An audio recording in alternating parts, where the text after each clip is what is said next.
আসসালামু আলাইকুম। একটা ছবি দেখাচ্ছি, কেমন লাগে? দেখতে কিন্তু খুব সুন্দর লাগতেছে। আমার কাছে মনে হচ্ছে দুবাই টুবাইয়ের আদলে একটা প্রেক্ষাপট তৈরি করা হচ্ছে। যারা পাকিস্তানের ফ্যান ফলোয়ার আছেন, আপনাদের জন্য ভালো নিউজ, আপনারা বেড়াইতে যাবেন ভবিষ্যতে। একটা কৃত্রিম দ্বীপ নির্মাণ করছে, শুধুমাত্র দ্বীপ না, বিশাল একটা ছোটখাটো ধরেন একটা শহরই বলা যায় যে তৈরি করতে যাচ্ছে পাকিস্তান। কিন্তু কেন? তবে এখানে আমেরিকার একটা ইন্টারেস্ট আছে। আপনারা জানেন যে এই মুহূর্তে পাকিস্তানের সাথে ডোনাল্ড ট্রাম্পের সম্পর্ক অতীতের যে কোনো সময়ের চেয়ে ভালো। ইভেন ডোনাল্ড ট্রাম্পের আশীর্বাদে আবারও পাকিস্তানের সেনাপ্রধান হয়েছেন আসিম মুনির, এমনকি বেশ কিছু উপাধিও পেয়েছেন, এমনকি লাইফ টাইম গ্যারান্টি পাইছেন, মামলা হবে না, কখনো তার বিচার হবে না, অনেক কিছু কিন্তু তিনি সুযোগ পাইছেন। প্রাকৃতিক সম্পদের সর্বোচ্চ ব্যবহার নিশ্চিত করতে সিন্ধু উপকূলে একটা কৃত্রিম দ্বীপ নির্মাণ করতে যাচ্ছে পাকিস্তান। সম্প্রতি মার্কিন প্রেসিডেন্ট ডোনাল্ড ট্রাম্পের আগ্রহ এবং নতুন গবেষণায় তেল গ্যাসের সম্ভাবনার ইঙ্গিতের পর পাকিস্তান তাদের সাগরে তেল অনুসন্ধান কার্যক্রম জোরদার করেছে। তবে অনুসন্ধানে উল্লেখযোগ্য হাইড্রোকার্বনের উপস্থিতি সম্পন্ন উপকূলীয় অববাহিকা অঞ্চল পাওয়া না যাওয়ায় ইসলামাবাদ খনন প্রক্রিয়া জোরদার করছে। ব্লুমবার্গের একটি প্রতিবেদন বলছে, রাষ্ট্রীয় মালিকানাধীন জ্বালানি কোম্পানি পাকিস্তান পেট্রোলিয়াম লিমিটেড সিন্ধু উপকূল থেকে প্রায় 30 কিলোমিটার দূরে সুজা ওয়ালের কাছে একটি দ্বীপ নির্মাণের পরিকল্পনা করেছে।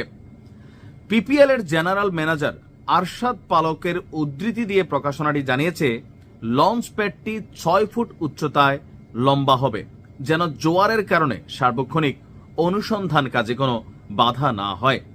ইসলামাবাদে একটি তেল এবং গ্যাস সম্মেলনের ফাঁকে বলা হচ্ছে যে আবুধাবির কৃত্রিম দ্বীপপুঞ্জের সফলতা দ্বারা অনুপ্রাণিত হয়েছে পাকিস্তান, আর প্রথম প্রকল্প হিসাবে পাকিস্তানের এই প্রতিষ্ঠানটি এই প্রকল্পটিতে তারা কাজ করতে যাচ্ছে। জানিয়েছে দ্বীপের নির্মাণ কাজ ফেব্রুয়ারিতে সম্পন্ন হবে এবং এর পরপরই কার্যক্রম পরিচালনা করা হবে। পাকিস্তান দেশি বিদেশি 4টি সংস্থাকে 23টি অফশোর অনুসন্ধান ব্লক প্রদানের কয়েক সপ্তাহ পর প্রতিবেদনটি প্রকাশিত হল। ট্রাম্প বলেছিলেন তার সরকার পাকিস্তানের সাথে একটি চুক্তি করছে, যেখানে দুটি দেশ ইসলামাবাদের বিশাল তেল মজুদ উন্নয়নে একসাথে কাজ করবে। অর্থাৎ এই যে কৃত্রিম উপদ্বীপটা তৈরি করা হচ্ছে, সেখানে বেশ কয়েকটি কোম্পানি থাকবে, তাদের শত শত হাজার হাজার কর্মচারী শ্রমিকরা থাকবে, আর এই ইনভেস্টমেন্টটা পাকিস্তান করতেছে। আমেরিকার কিছুটা সহায়তা এখানে আছে, প্লাস নিজেদেরও আগামী দিনের যে তেল গ্যাসের নিরাপত্তা, এইটাকে মেক শিওর করার জন্য তারাই কৃত্রিম দ্বীপটি বানাতে যাচ্ছে। মোটটা কথা, বা আমরা যদি বড় দাগে বলি, তাহলে তেল গ্যাস অনুসন্ধানের জন্য আমেরিকা সহ পৃথিবীর ওই যে 23টি দেশের যেই এখানে কানেক্টিভিটি আসবে, তো তাদের জন্য সম্ভবত মিনি একটা দ্বীপ বানাতে চায়। এমনিতে পাকিস্তান খুব বেশি সুন্দর রাষ্ট্র না, বাংলাদেশের মতনই, তবে প্রাকৃতিকভাবে তাদের একটু সৌন্দর্য আছে, সেখানে পাহাড় আছে সুন্দর সুন্দর, তারপর আছে বরফ পড়ে, স্নো হয়, এগুলা কিছু জিনিস আছে, মরুভূমি আছে। ওইগুলার বাইরে এমনি শহর টহর এই বাংলাদেশের মতনই। সো বিদেশিরা আসবে, থাকে না বাংলাদেশের ডিপ্লোম্যাটিক জোন যেগুলো আছে, বসুন্ধরা, গুলশান, আপনি দেখবেন একদম রাস্তাঘাট একটা রিক্সাও ঢুকতে দেয় না।